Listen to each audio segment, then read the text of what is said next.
సంధ్యా థియేటర్కి సంబంధించినటువంటి CCTV footage camera చూసినప్పుడు మీకు ఒక వ్యక్తి అక్కడ బౌన్సర్ పొడుగ్గా ఉన్నాడు. అతను కర్ర పట్టుకుని అందరినీ కొడతా ఉన్నాడు. ఎవరైతే లోపలికి వస్తున్నారో వాళ్ళని ఆపేటువంటి ప్రయత్నంలో భాగంగా హీరో మీదకి రాకుండా ఈ బౌన్సర్ల యొక్క పని అది అయిపోయింది. వీళ్ళకి ఒక చట్టబద్ధమైనటువంటి వ్యవహారం ఏమీ లేకపోవడంతో వీళ్ళు ఇష్టం వచ్చినట్టు ప్రవర్తించేటువంటి థింగ్ ఉంది. వాళ్ళు కూడా వాళ్ళ చేయదాటి కూడా పరిస్థితులు ఉన్నప్పుడు వాళ్ళ మీదకి వచ్చేయడం, హీరో మీదకి వచ్చిన వాళ్ళని ఆపడం కాబట్టి వాళ్ళు ఎట్లా ఆపాలి తెలియక ఆ రకంగా. సో దీనికి ఒక సరైనటువంటి ప్లానింగ్ లేకపోవడం బిగ్గెస్ట్ బేసిక్ థింగ్. అయితే ఇతని పేరు యాంటనీ అనమాట. సో ఇతను ఎవరు ఏంటి, ఇతన్నే ఈ కేసులో ఫైనల్గా ఇతన్నే అరెస్ట్ చేయబోతున్నారు, ఇతనే బిగ్గెస్ట్ కల్ప్రిట్ అవబోతున్నాడు ఈ కేసులో అనేది ఈ వీడియోలో చూద్దాం. ఒక 1000 లైక్స్ అడుగుతున్న టార్గెట్. నేను వీడియోకి నాకు చాలా హెల్ప్ అవుతుంది. దయచేసి ఒక లైక్ ఇచ్చేసి వీడియో చూడడం మీరు కన్సిడర్ చేయండి. ఇతను అల్లు అర్జున్ టీంలో ఒకడనమాట. అక్కడ ఉన్న వాళ్ళని కంట్రోల్ చేయడానికి కొడుతున్నాడు ఆ వీడియోలో. అయితే ఈ వీడియోలో చూస్తున్నారు కదా ఫోటో, ఇతనే అనమాట యాంటనీ. ఇతన్ని అరెస్ట్ చేశారు. ఇతన్ని పోలీసులు అరెస్ట్ చేశారు.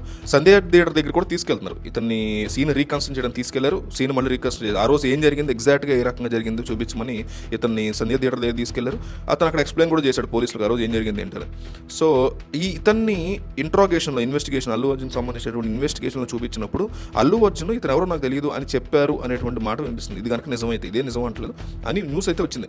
అది కనుక నిజమైతే మాత్రం ఇతన్ని ఖచ్చితంగా బలి చేయబోతున్నారు అనేది మనకి డెఫినెట్లీ ఒక స్ట్రాంగ్ అర్థం చేసుకోవచ్చు. ఆబ్వియస్లీ ఎందుకంటే ఇతను ఎవరో తెలియదు, జనాన్ని అక్కడ కంట్రోల్ చేసింది ఇతనే, జనాలు కొట్టింది ఇతనే, ఇతని వల్లే ఈ తొక్కిసలాట జరిగిందనే విధంగా దాన్ని మార్చే ఛాన్సెస్ ఉన్నాయి. లేదు ఇతను కనుక అల్లు అర్జున్ గుర్తుపట్టి ఉన్నా కూడా అతనిది తప్పు కింద మేబీ అల్టిమేట్గా ఫైండ్ అవుట్ అంటే ఆబ్వియస్లీ ఇతను అల్లు అర్జున్ టీమా కాదా అనేది ఒక డిస్కషన్ పాయింట్. డెఫినెట్లీ బౌన్సర్ అంటే వాళ్ళ టీమే ఉంటారు. సో అల్లు అర్జున్ దాని మీద ఏం సమాధానం చెప్పారని చూడాలి.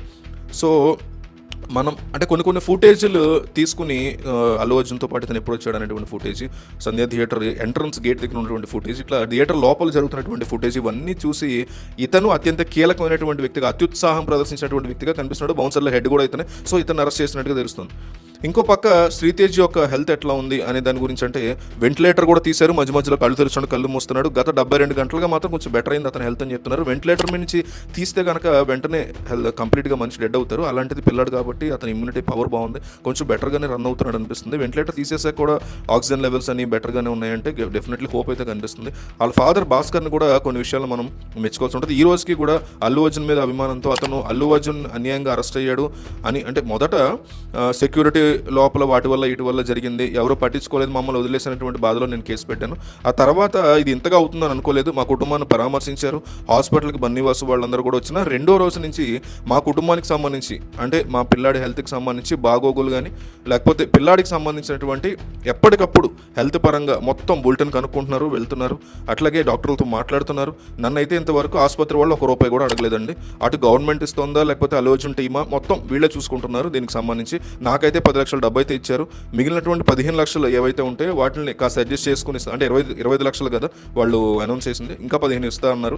కానీ నన్ను కేసు విత్డ్రా చేసుకోమని నన్ను ఎవరు బెదిరించాలి, నా అంతటి నేనే వాలంటీర్గా విత్డ్రా చేసుకుందాం అనుకుంటున్నా. అల్లు అర్జున్ అరెస్ట్ అవ్వడం నాకు ఇష్టం లేదు. నా కొడుకు చాలా ఇష్టపడేటువంటి వ్యక్తి. సో సెక్యూరిటీ వైఫల్యం వల్ల అక్కడ జరిగినట్టు కనిపిస్తుంది. అతను నార్మల్గా సినిమా చూడడానికి వచ్చినప్పుడు వేరే లేదు. అంటే అతను మంచితనానికి మనం మెచ్చుకోవాలి భాస్కర్ యొక్క. నెక్స్ట్ గవర్నమెంట్ సైడ్ నుంచి ఫుల్ సపోర్ట్ ఉన్నారు. నిర్మాతల సైడ్ నుంచి 50 లక్షలు ఇచ్చారు. కోమటిరెడ్డి వెంకటరెడ్డి ఒక 50 లక్షలు ఇచ్చారు.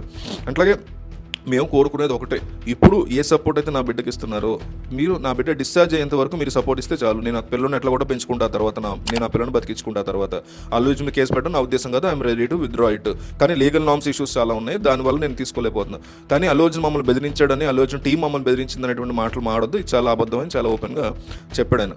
సో మనం మొత్తం సినారియోని ఇట్లా చూస్తున్నప్పుడు ఈ బౌన్సర్ల యొక్క అత్యుత్సాహం కూడా కనిపించింది అనమాట. సో యాంటనీ అనేటువంటి వ్యక్తి ఇక్కడ కీలకంగా ఉన్నాడు. ఎవరైతే బాధితులు ఉన్నారో ఆయన ఆ మాట చెప్తున్నాడు కాబట్టి దానికి తగ్గట్టుగా పోలీసులు రేపు కోర్టులో జడ్జి వీళ్ళంతా కలిసి యాక్షన్ తీసుకుంటే కనుక అల్లు అర్జున్ని మేబీ దీంట్లోంచి దయదల్చో ఇంకోటో వదిలేసి బయటపడేటువంటి పరిస్థితి కనిపిస్తుంది. అట్లాగే రీసెంట్గా కూడా మైత్రి మూవీ మేకర్స్ కానీ లేకపోతే పుష్ప సినిమాకి సంబంధించినటువంటి డిస్ట్రిబ్యూటర్స్ కానీ సినిమా ఇండస్ట్రీ కానీ అల్లు అరవింద్ వీళ్ళందరూ కలిసి ఒక ₹2 కోట్ల కుటుంబానికి ఇవ్వడం కూడా మనం చూస్తాం. ఇది కూడా హైలీ అప్రిషియబుల్ థింగ్ కింద కన్సిడర్ చేయాలి. సో ఇక్కడ రీసెంట్గా విచారణ కూడా పూర్తయింది కాబట్టి అల్లు అర్జున్ ఫర్దర్గా దీని మీద పోలీసులు పిటిషన్ వేస్తారా, వేయరా, బెయిల్ రద్దు గురించి అనేది మనం చూడాల్సి ఉంటుంది.